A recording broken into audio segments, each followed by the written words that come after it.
Hello दोस्तों, welcome to my YouTube channel में आप सभी का हार्दिक स्वागत है।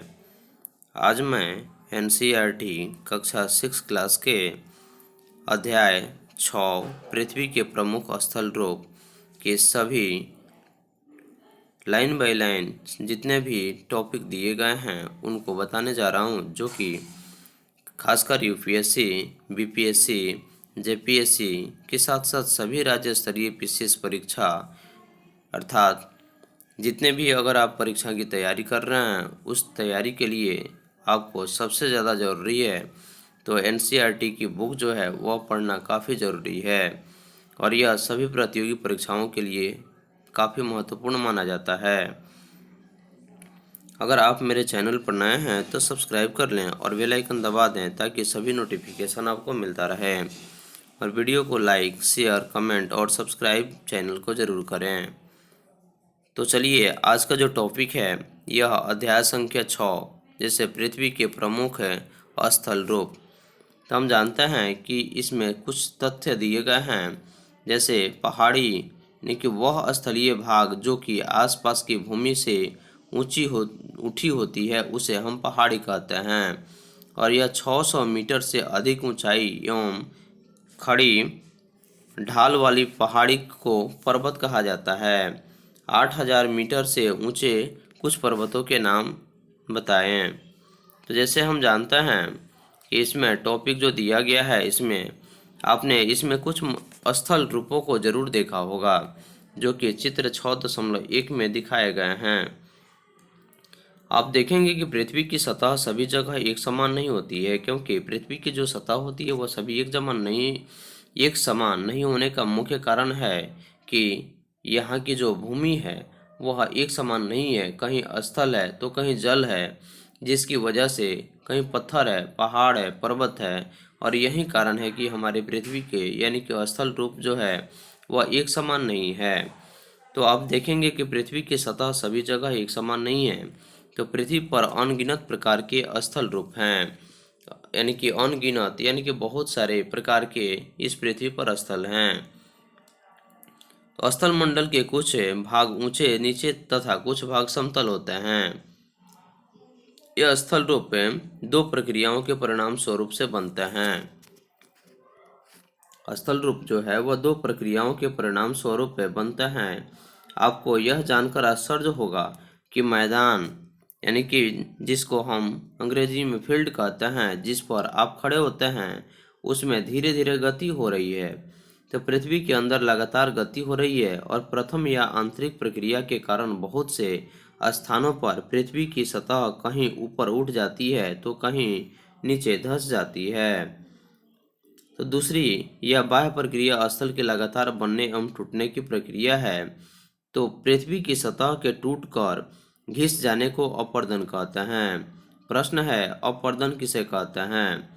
तो पृथ्वी की सतह के टूटकर घिस जाने से यानी घिसने की प्रक्रिया जो होती है उसी प्रक्रिया को हम अपर्दन कहते हैं। अपर्दन की क्रिया के द्वारा सतह नीची हो जाती है तथा निक्षेपण की प्रक्रिया के द्वारा इनका फिर से निर्माण होता है और ये दो प्रक्रियाएं बहते हुए जल, वायु तथा बर्फ के द्वारा होती है। क्योंकि अत्यधिक जब वर्षा होगा तो जल की बहाव के कारण पृथ्वी का यानी कि धरती का कटाव होना शुरू हो जाता है, अपर्दन होता है। तेज हवा के झोंका अगर पड़ता है तो उस समय भी ऐसी स्थिति उत्पन्न हो जाती है। तो हम विभिन्न स्थल रूपों को उनकी ऊंचाई एवं ढाल के आधार पर पर्वतों, पठारों एवं मैदानों में वर्गीकृत कर सकते हैं, यानी कि उनको बांट सकते हैं। तो पर्वत, तो पृथ्वी की सतह की यह प्राकृतिक ऊंचाई है। पर्वत का शिखर यानी कि शिखर सबसे ऊपर वाला बिंदु छोटा तथा आधार चौड़ा होता है, यानी कि बेस नीचे जो होता है वह चौड़ा होता है जबकि उसका शीर्ष भाग वो छोटा होता है। यह आसपास के क्षेत्र से बहुत ऊंचा होता है। कुछ पहाड़ बादलों से भी ऊंचे होते हैं। जैसे जैसे आप ऊंचाई पर जाएंगे जलवायु ठंडी होती जाती है। कुछ पर्वतों पर हमेशा जमी रहने वाली बर्फ की नदियां होती है, उन्हें हिमानी कहा जाता है। कुछ पर्वतों पर हमेशा जमी रहने वाली बर्फ की नदियां होती है उन्हीं नदियों को हिमानी कहते हैं। यहाँ कुछ ऐसे पर्वत भी हैं जो समुद्र के भीतर हैं तथा जिन्हें आप नहीं देख सकते। कठोर जलवायु होने के कारण पर्वतीय क्षेत्रों में बहुत कम लोग निवास करते हैं, क्योंकि रहने लायक स्थान नहीं होता, इसलिए पर्वतीय क्षेत्र में बहुत लोग रहना ही पसंद करते हैं, यानी बहुत कम लोग रहते हैं। तो वहाँ का धरातल जो खड़ी ढाल वाला होता है तथा कृषि योग्य भूमि की कमी होती है। तो पर्वत की एक रेखा के क्रम में इस व्यवस्थित हो सकते हैं और इन्हें श्रृंखला, यानी जिसे श्रृंखला कहा जाता है।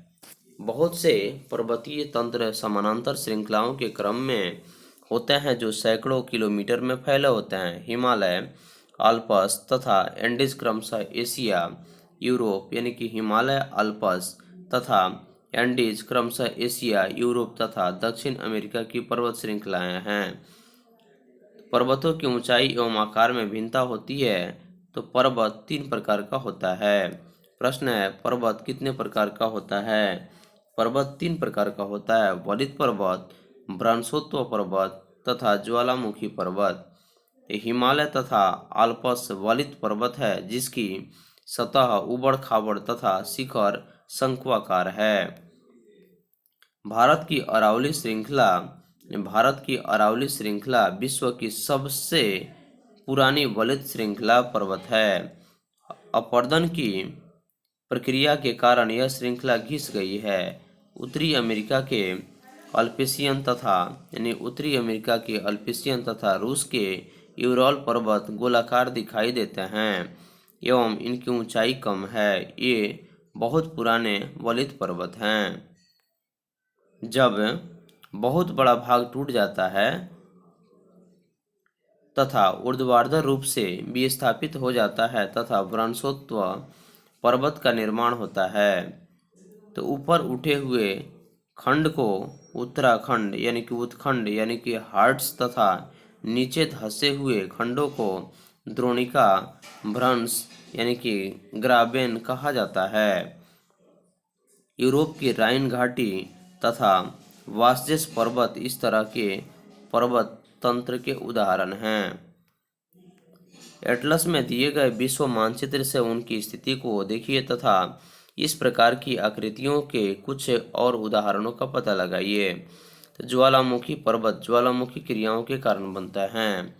ज्वालामुखी पर्वत ज्वालामुखी क्रियाओं के कारण बनता है। अफ्रीका का माउंट किलिमंजारो तथा जापान का म्यूजियामा इस पर्वत के तरह होते हैं और इन्हीं पर्वतों का एक उदाहरण है। पर्वत बहुत लाभदायक होता है। पर्वत जल के संग्रहगार होते हैं। बहुत सी नदियों का स्रोत पर्वतों में स्थित हिम नदियों में होता है। जलाशयों के जल को लोगों तक पहुंचाया जाता है। तो पर्वतों के जल का उपयोग सिंचाई तथा पनबिजली के उत्पादन में भी किया जाता है। यानी कि पर्वतों के जल का उपयोग सिंचाई तथा पनबिजली के उत्पादन में किया जाता है। नदी घाटियां तथा वेदिकाएं कृषि के लिए उपयुक्त होती है। पर्वतों में अलग अलग प्रकार की वनस्पतियां तथा जीव जंतु पाए जाते हैं। वनों से हम ईंधन, चारों आश्रय तथा दूसरे उत्पाद जैसे गोंद, रेजिन इत्यादि प्राप्त करते हैं। सैलानियों के लिए यानी कि पर्यटकों के लिए पर्वतीय भाग उपयुक्त स्थान है। वे पर्वतों की यात्रा उनकी प्राकृतिक सुंदरता को देखने के लिए करते हैं। विभिन्न प्रकार के खेल जैसे paragliding, hang gliding, river rafting तथा स्कीइंग पर्वतों के प्रचलित खेल हैं। क्या आप हिमालय में कुछ ऐसे स्थानों का नाम बता सकते हैं जहां ये खेले जाते हैं? टॉपिक है पठार। तो पठार उठी हुई एवं सपाट भूमि होती है। यह आसपास के क्षेत्रों से अधिक उठा हुआ होता है तथा इनका ऊपरी भाग मेज के समान यानी मेज टेबल के समान होता है, यानी टेबल के सपाट होता है। किसी पठार के एक या एक से अधिक किनारे होते हैं जिनके ढाल खड़े होते हैं। तो पठारों की ऊंचाई प्रायः कुछ 100 मीटर से लेकर कई हजार मीटर तक हो सकती है। पर्वतों की तरह पठार भी नए या पुराने हो सकते हैं। भारत में दक्कन का पठार पुराने पठारों में से एक है। तो भारत में दक्कन का जो पठार है वह पुराने पठारों में से एक है। केन्या, तंजानिया तथा युगांडा की पूर्वी अफ्रीकी पठार एवं ऑस्ट्रेलिया की पश्चिमी पठार इस प्रकार के उदाहरण हैं। तिब्बत का पठार विश्व की सबसे ऊंचा पठार है, जिसकी ऊंचाई मध्य समुद्र तल से 4000 से 6000 मीटर तक है। तिब्बत का पठार जो है वह विश्व की सबसे ऊंचा पठार है, जिसकी ऊंचाई मध्य समुद्र तल से 4000 से 6000 मीटर तक है। पठार बहुत उपयोगी होते हैं और क्योंकि उनमें खनिजों की प्रचुरता होती है, और यही कारण है कि विश्व के बहुत से खनन क्षेत्र पठारी भागों में स्थित है। तो अफ्रीका का पठार सोना एवं हीरों के खनन के लिए प्रसिद्ध है। अफ्रीका का जो पठार है वह अफ्रीका का पठार सोना एवं हीरो के खनन यानी खुदाई के लिए प्रसिद्ध है। भारत में छोटा नागपुर के पठार में लोहा, कोयला तथा मैग्नीज के बहुत बड़े भंडार पाए जाते हैं। पठारी क्षेत्रों में बहुत से जलप्रपात हो सकते हैं क्योंकि यहाँ नदियाँ ऊंचाई से गिरती है। भारत में छोटा नागपुर पठार पर स्वर्णिम नदी स्थित है, जिसे हुंडरू जलप्रपात तथा कर्नाटक में जोग जलप्रपात इस प्रकार के जलप्रपातों के उदाहरण हैं। लावा पठार में काली मिट्टी की प्रचुरता होती है। लावा पठार में काली मिट्टी की यानी कि प्रचुरता होती है, जो कि उपजाऊ है एवं खेती के लिए काफ़ी अच्छी होती है। कई पठारों में रमणीय स्थल होते हैं जो पर्यटकों को आकर्षित करते हैं। अगला टॉपिक है मैदान। मैदान समतल भूमि के बहुत बड़े भाग होते हैं। वे सामान्यतः मध्य समुद्री तल से 200 मीटर से अधिक ऊंचे होते हैं नहीं हैं। कुछ कुछ मैदान जो होते हैं वे काफ़ी समतल होते हैं और कुछ उर्मिल तथा तरंगित हो सकते हैं। तो अधिकांश मैदान नदियों तथा उनकी सहायक नदियों के द्वारा बने होते हैं। तो नदियों पर्वतों के ढालों पर नीचे की ओर बहती है तथा उन्हें अपर्दित कर देती है। वे अपर्दित पदार्थों को अपने साथ आगे की ओर ले जाती है और अपने साथ ढोए जाने वाले पदार्थों जैसे पत्थर, बालू तथा सिल्ट को वे घाटियों में निक्षेपित कर देती है। इन्हीं निक्षेपों से मैदानों का निर्माण होता है। सामान्यतः मैदान बहुत उपजाऊ होते हैं। यहाँ परिवहन के साधनों का निर्माण करना आसान होता है, इसलिए ये मैदान विश्व के सबसे अधिक जनसंख्या वाले भाग होते हैं। नदियों के द्वारा बनाए गए कुछ बड़े मैदान एशिया तथा उत्तरी अमेरिका में पाए जाते हैं। एशिया में स्थित भारत में गंगा एवं ब्रह्मपुत्र का मैदान तथा चीन में यांगत्सो नदी का मैदान इसके प्रमुख उदाहरण हैं। तो मैदान मनुष्य के रहने के लिए सबसे उपयोगी क्षेत्र होते हैं। यहाँ की जनसंख्या बहुत अधिक होती है क्योंकि मकानों के बनाने तथा खेती के लिए यहाँ समतल भूमि की प्रचुरता होती है। उपजाऊ मिट्टी के कारण यह भाग खेती के लिए काफ़ी उपयुक्त होता है। भारत में गंगा का मैदान देश में सबसे अधिक जनसंख्या वाला क्षेत्र है। स्थल रूप एवं लोग। जैसे स्थल रूपों की विभिन्नता के अनुरूप ही मानव जीवन यानी कि मानव विभिन्न प्रकार के जन जीवन यापन करते हैं। पर्वतीय क्षेत्रों का जीवन कठिन होता है क्योंकि वहाँ की भूमि उपजाऊ नहीं होती है, जबकि मैदानी क्षेत्रों का जीवन पर्वतीय क्षेत्रों की तुलना में सरल यानी कि आसान होता है। मैदानों में फसलें उगाना, घर बनाना या सड़कें बनाना पर्वतीय क्षेत्रों की तुलना से अधिक आसान होता है।